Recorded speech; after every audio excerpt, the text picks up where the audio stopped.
Silver against US dollar this week has a rise in value, then drop in value, and then forming decision candles just here around the great resistance level.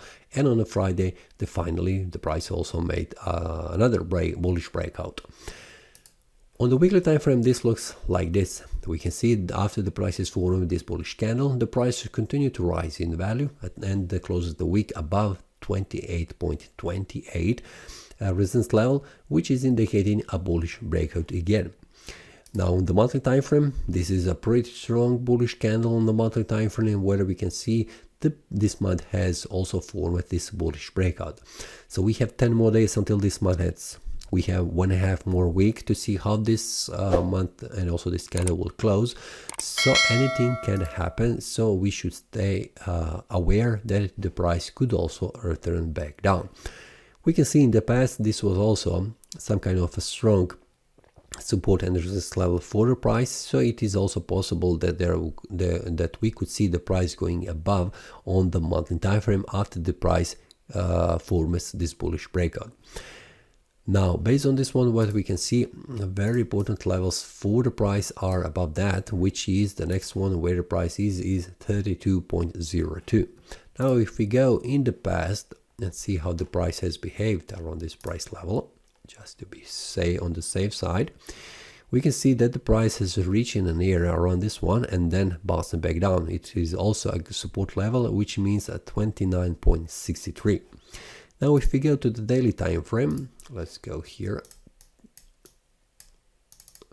We can see that a very important level is this one here. Just a minute to see. This is around 29.56, where the price could go.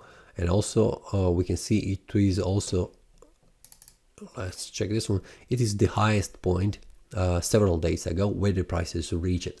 And there is also a possibility that we could see the price going all the way up. I am expecting currently, what I can see based on this one, what I can see on the market, I am expecting that the price will rise at least going very close to this one, 29.60. First resistance level, and then we'll see will the price manage to go even more higher, going around 30, which is also a very important level for the price. Now, if that happens, currently as it looks right now, the market is in the uptrend and we have some issues here forming a bullish breakout and then back down. You can further decline down, but what you can see here, the price is forming and is trying to reach higher price levels. So that is why I'm expecting to see the price of the silver going even more up. To cancel all of this, the price needs to return below 27.86 and also reaching 27.42. This will be indication of the cancellation of the uptrend and indication of the moving sideways, but until that happens, this looks bullish to me. So that's why I'm expecting further rise in value for the price. So this is all for this week. See you next time and happy trading. That is all from today's analysis. I hope you enjoyed. If you have any question, feel free to leave a comment. If you like the analysis, click the like button and subscribe. See you next time and a happy trading.